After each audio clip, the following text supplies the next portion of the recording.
extracurricular activities or academics, what to choose, what should be your decision criteria, how should you be making the decisions. If you want to know more, this video is for you.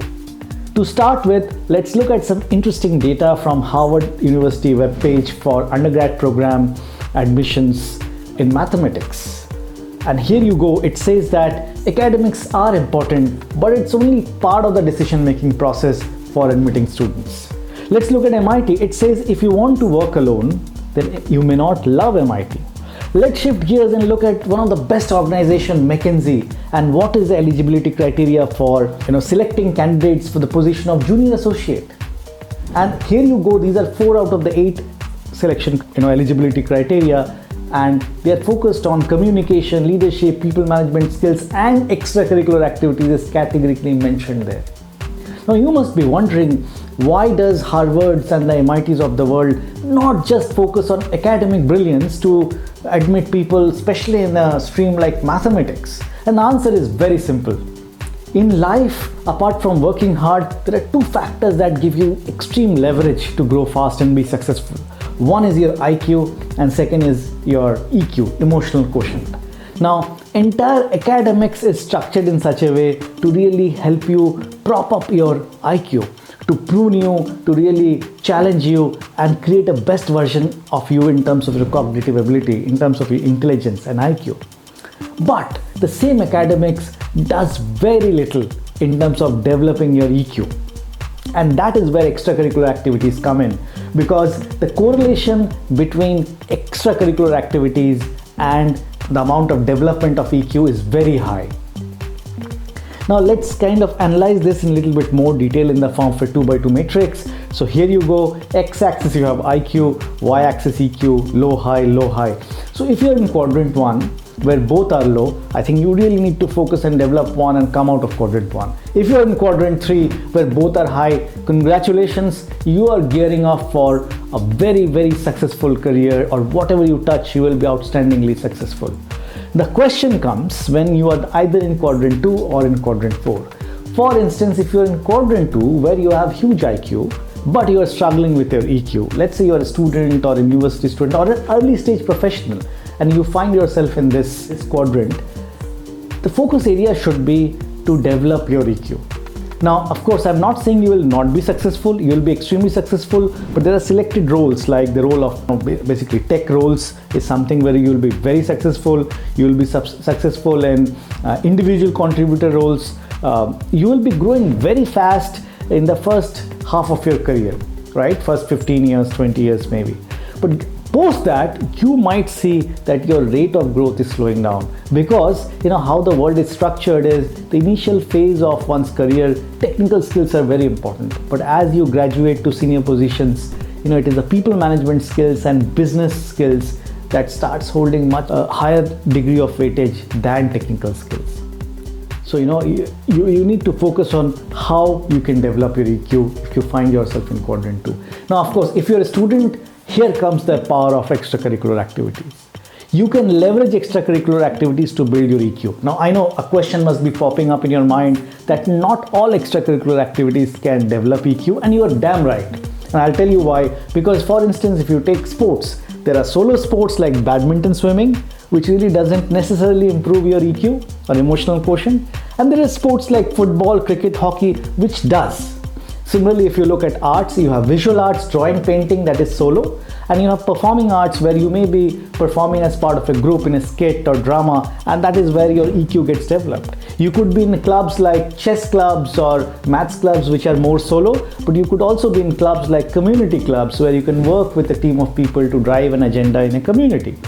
So the point is that yes, there are 2 types of extracurricular activities, the one which are solo and one which are group. If you are in quadrant 2, you need to pick up extracurricular activities that are workable in groups, so that you get challenged, you are forced to come out of your comfort zone, you learn the tricks of interpersonal skills, you learn people management skills, you learn collaboration, and hence you can move to quadrant 3. Now, if you are in quadrant 4, where you have high amount of EQ, but you are struggling with your IQ, I would say that it's not a great news because you'll struggle in the initial years of your career. Of course, your people management skill will truly be valued once you are in certain leadership position, at least middle management position. But for you to reach there, you need to build on your technical skills. So my suggestion to you would be focus on your academics, improve your concentration, focus, and you can actually take up many extracurricular activities which can help you that. Most of them are solo. For instance, chess. Chess improves your focus, attention to detail, concentration, and you can take up those kind of activities so that you prop up your IQ and hence consequently improve on your technical skills so that you bridge that gap and quickly move to middle management, post which you can leverage your power of people management, interpersonal skills, and boomerang your career to a top level. Now, having understood the dichotomy and the issue around solo extracurricular and group extracurricular, you have to be very clear when you are selecting and for what reasons. So what are the benefits? What are the benefits of selecting extracurricular activities? See, there are multiple benefits, but two is obviously apparent from an intrinsic perspective. Extrinsically, I showed you universities and colleges are demanding that an incumbent should have a well-rounded personality with a lot of extracurricular activities backing them. But intrinsically speaking, it really helps you to see what are your preferences, what are you passionate about, what you really want to do in your life, what you dislike.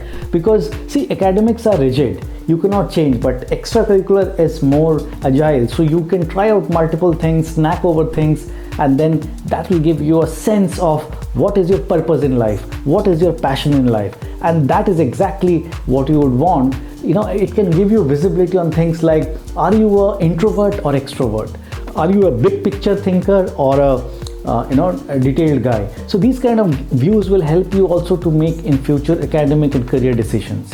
Besides, the second point is, when you are in some kind of extracurricular, it really boosts your confidence, right? So for instance, if you are great in academics and you are also captaining the football team, your confidence level is going to be very high, and that is what you want for yourself as a full-fledged personality that you want to develop.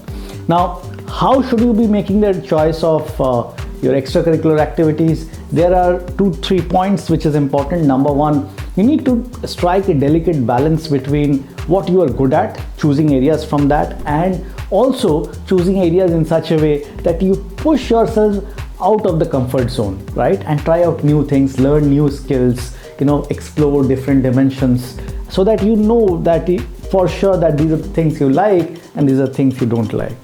Number two, make sure that when you are picking up your extracurricular activities, at least some of them are group level, are group based activities, right? Don't take all solo, because at the end of the day, even if you are reasonably well in EQ, but it really helps when you do those kind of games, not only for you intrinsically, but also extrinsically for people to see, for universities and institutes and organizations to see that you are actually a team player.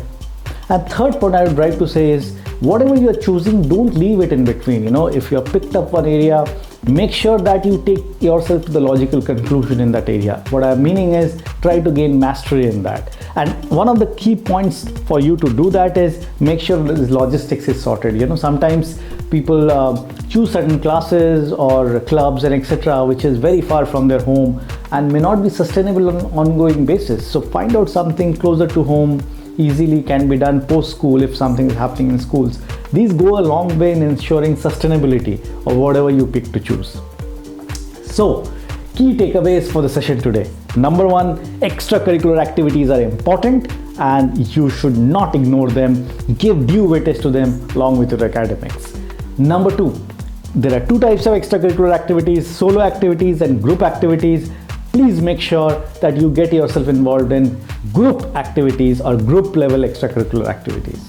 Number three, this is a wonderful opportunity for you to explore your passion, interest, preferences. So use the platform of extracurricular activities to gauge that so that you are better prepared in terms of making decisions of what career to choose, what academics to choose. So use that platform to acknowledge, to understand your passion, your purpose in life, what you are good at, what truly excites you and what really sets you off. So that's it for today. Hope you liked the session. Take care, stay focused. Bye.